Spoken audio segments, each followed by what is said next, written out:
Lembaga tahfidz ini menjadi corong untuk pengembangan dan juga untuk mempelopori para hufad, para penghafal Al-Quran. Kemudian juga ada camp Quran. Camp Quran itu nanti kita akan ajak rihlah.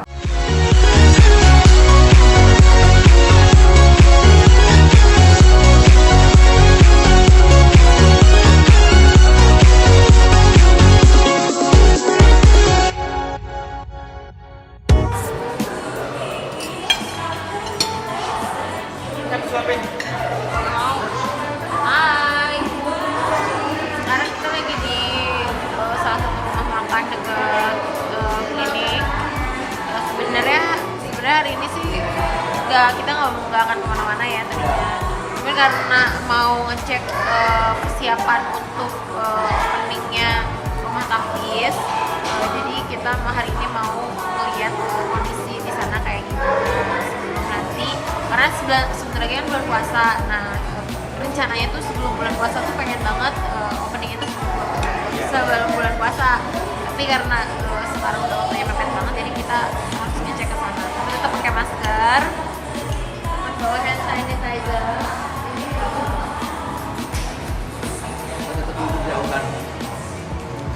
Bawa hand sanitizer dan tetap berjauhan.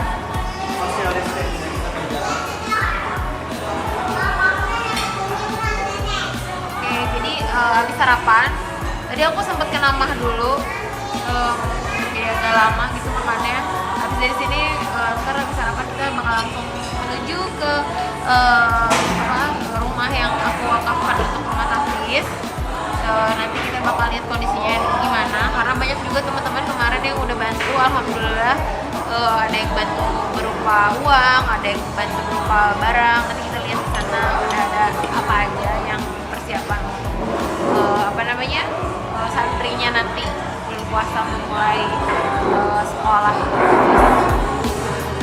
Ya guys, nanti kita bakal sharing cerita tentang rencana kami berdua untuk membangun rumah tahfidz ya. Sudah ada sih bangunannya dan sudah dipersiapkan semua tim manajemennya.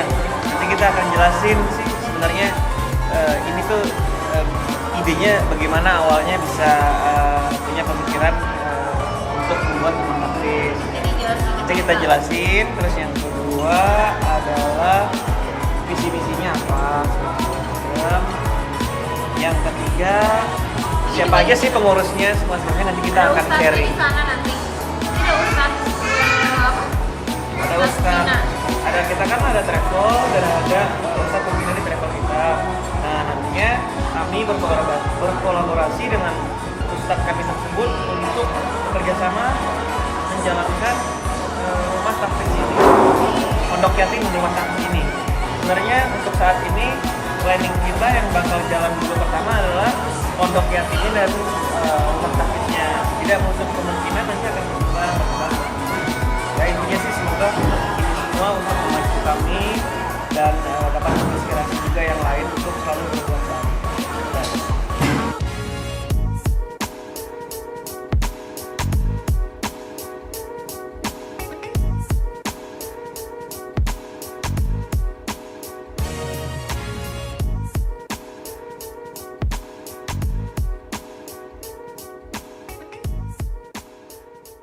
Oke, jadi sekarang kita udah di jalan mau ke rumah tahfidz, rumah yang udah kita wakafin untuk rumah yatim dan rumah tahfidz Al-Quran.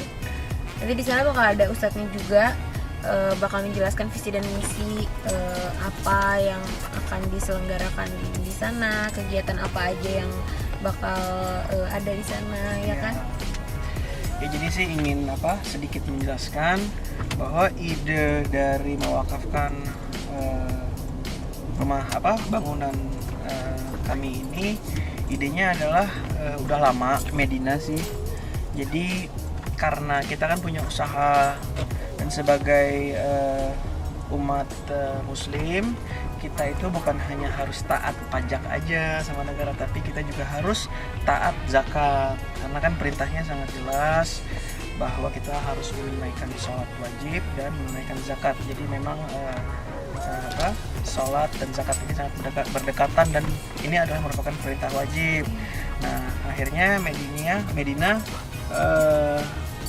berkeinginan agar usaha-usaha yang kita yang udah berjalan biar balance, biar zakatnya ini kita urus sendiri, kita arahkan ke rumah tahfiz yang kita bangun. Jadi nantinya kegiatan operasional yang ada di pondok yatim dan rumah tahfiz itu dari zakat-zakat yang usaha yang kita punya gitu. Jadi sekarang kita bakal lihat rumah tahfiznya kayak apa. Ustadznya juga udah datang katanya, dan nanti kita bakal ngobrol-ngobrol. Yuk kita sebentar lagi turun.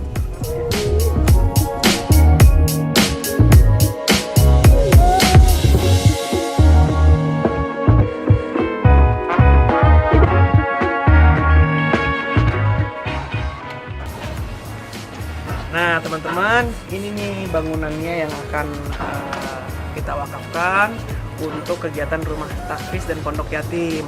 Bangunannya cukup besar, hampir kurang lebih 500 meter ya.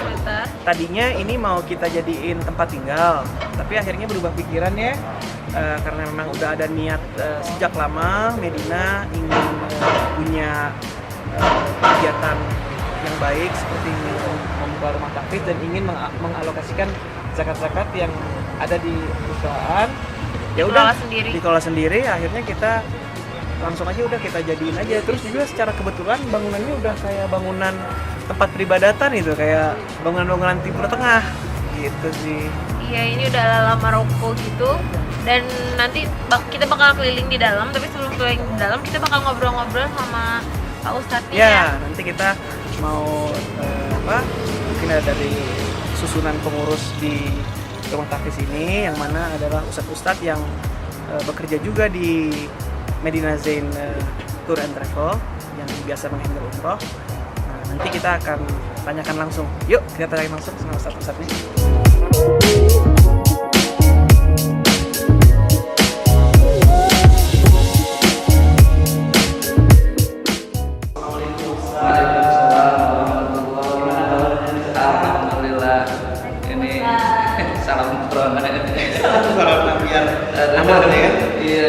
Iya. Salam 1 meter.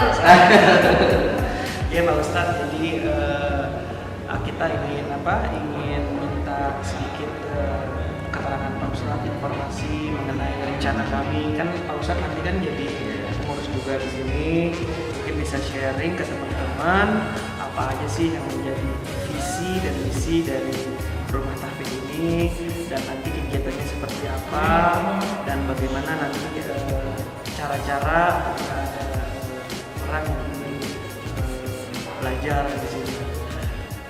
Iya, baik. Nah, bismillahirrahmanirrahim. Dan ini alhamdulillah terima kasih atas kepercayaannya untuk mengelola lembaga tahfiz ini, gitu kan. Jadi rencananya insya Allah lembaga tahfiz ini menjadi corong untuk pengembangan dan juga untuk mempelopori para hufad, para penghafal Al-Quran yang nantinya mereka ini akan disebar di berbagai daerah seperti itu. Cuman sebetulnya targetnya ini cuma 1 tahun, jadi cuma 1 tahun. Nah, ini kita khususkan untuk gitu kan yang selesai SMA, SMK atau juga aliyah. Mereka yang biasanya banyak sekali yang meminta dan juga kepada kita itu yang mereka ingin mengkhususkan menghafal Quran sebelum masuk kuliah. Nanti di sini basicnya dari berbagai macam basic, baik sains, nanti yang sebelum ke ITB, sebelum ke Unpad, ada juga sebelum ke Timur Tengah, sebelum kemana-mana. Nah, untuk penguatan hafalan Qurannya kita fokuskan di sini. Dan mereka nanti itu syaratnya dan harus siap betul-betul dalam 1 tahun itu 30 juz mungkin. Jadi mungkin itu hafalannya lancar betul-betul. Dan kita akan targetkan untuk setoran itu setengah tahun itu udah beres. Karena mereka fokus di sini, nggak ada kegiatan-kegiatan di luar yang terlalu banyak. Jadi mereka akan fokus di sini. Nah, dalam setengah tahun setoran hafalan selesai, setengah tahunnya adalah untuk penguatan hafalan. Nah, Nah kemudian nanti setelah itu kan kita akan proyeksikan mereka itu baik ada yang menjadi para pembimbing tahfidz di berbagai lembaga pesantren, ada juga yang ingin melanjutkan kuliah, ada kita siapkan juga untuk menjadi imam-imam di masjid-masjid di berbagai daerah seperti itu. Nah ini jadi niat baik Bu Medina, Pak Lukman, semoga ini menjadi amal jariah yang terus mengalir. Syaratnya apa aja sih Pak Ustadz biar bisa jadi santri di sini? Nah, untuk menjadi santri Rumah Tahfidz Medina Zen, ini syaratnya adalah pertama dia harus lulus SMA atau SMK atau juga yang sederajat. Yang kedua dia karena kita terbatas, ini hanya menerima yang ikhwan saja, untuk laki saja. Yang perempuan sementara dulu belum, gitu kan, seperti itu. Kemudian yang selanjutnya adalah dia juga sudah punya bacaan bagus, tajwidnya sudah lancar, bacaannya sudah lancar. Soalnya kalau untuk lembaga tahfidz kita ingin fokus ke tahfidznya, bukan fokus juga ke tahsinnya. Nah, nggak ada gitu kan, yang dari ikro tahapan kan. Jadi kita betul-betul ingin mencetak para hufaz yang nanti siap dipakai di manapun dia berada, seperti itu.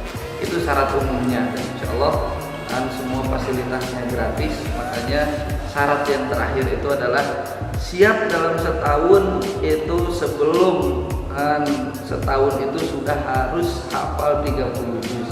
Jadi komitmen di awal itu kontraknya seperti itu.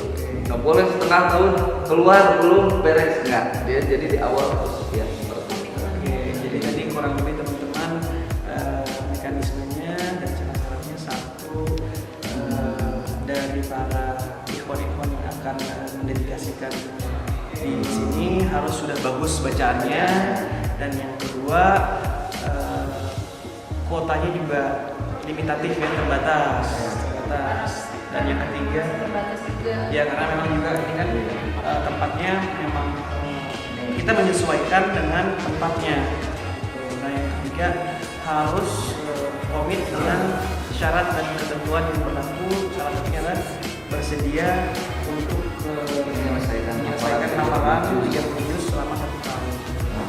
Oke Pak Ustadz, mungkin Pak Ustadz bisa jelaskan ke teman-teman mengenai program-program harian di Rumah Tahfidz ini nanti. Iya. Jadi untuk program hariannya yang pasti adalah mereka wajib setoran hafalan. Nah itu wajib. Cuman mulai dari awal bangun tidur itu diwajibkan 1 jam sebelum subuh. Itu udah dibiasakan tahajud, sholat tahajud. Kemudian nanti ada setengah jamnya itu kemudian menghafal mereka. Pada subuh itu harus ada setoran minimal 1 halaman. Jadi habis subuh itu 1 halaman. Nah kemudian waktu duha, sholat duha, kemudian ada kajian duha. Jadi ada kajian duha, kemudian menghafal lagi setoran sampai ke duhur. Jadi sampai ke duhur.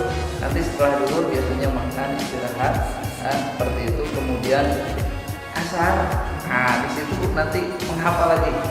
Ada setoran hafalan lagi, dan malamnya itu akan dikhususkan untuk memurojaah dan menguatkan hafalan. Jadi setoran hafalan minimal 3 kali. Satu kali setoran itu adalah 1 halaman, berarti minimal dalam 1 hari itu 1 halaman, 1 lembar setengah. Jadi 3 halaman itu minimalnya. Biasanya kalau kita push, insya Allah bahkan ada yang bisa 2 kali lipat sebetulnya. Cuman itu adalah standar minimalnya. Nah, adapun kegiatan-kegiatan yang lainnya nanti juga dibiasakan, ada olahraganya, gitu kan, kegiatan Al-Qur'annya. Kemudian juga ada camp Quran. Camp Quran itu nanti kita akan ajak rihlah, tapi rihlahnya itu khusus Quran. Kemana perjalanan atau piknik gitu kan, menginspirasi. Di situ nanti akan ada murojaah bersama. Itu biasanya sebulan sekali. Nah kemudian untuk agenda pekanannya kita emang ada kajian yang diisi oleh ustadz-ustadz yang capable gitu kan, baik di bidang hadis, tafsir, bahasa Arab khususnya. Jadi kita ingin ada penguatan bahasa Arab dalam 1 tahun. Semoga walaupun yang masuk ke ITB, yang masuk ke ini, dia juga bahasa Arabnya bagus gitu, seperti itu. gitu mungkin. Jadi gitu tadi program-programnya yang akan ada di rumah tahfiz ini apa ya namanya belum ada ya? Rumah tahfiz Medina Zaid. Iya, yang akan ada di rumah tahfiz Medina Zaid, dan nanti juga akan ada kaus sendiri ya yang akan membimbing di sini. Udah banyak banget BM yang masuk ke Instagram aku, yang mau daftar, ada yang mau apa namanya, ada yang daftar, Ada yang mau berpartisipasi untuk apa namanya anak asuh segala macam. Teman-teman juga banyak yang sudah menyumbangkan baik dana maupun barang-barangnya di sini. Terima kasih banyak, dan mudah-mudahan akan segera terselenggara apa namanya openingnya, karena kan sekarang juga melihat wabah virus corona, kita belum tahu, inginnya sih sebelum puasa, tapi kan kalau misalkan lihat kondisi kayak gini ya mudah-mudahan aja sebelum lebaran atau setelah lebaran juga kita nggak masalah, yang penting semuanya lancar. Ya kita mau doain aja semuanya, mudah-mudahan sih dari rumah tahfiz ini tujuannya adalah bisa melahirkan penghafal Al-Quran yang juga memahami Al-Quran dan bisa mengamalkannya dalam kehidupan sehari-hari, dan juga kami pun juga akan juga berpartisipasi di sini. Kelak anak-anak kami kalau sudah besar-besar akan kami tahfiz juga. Iya. Amin ya rabbal alamin. Mohon doanya ya guys. Nah guys, kita lihat yuk sedikit ruangan-ruangan yang ada di sini.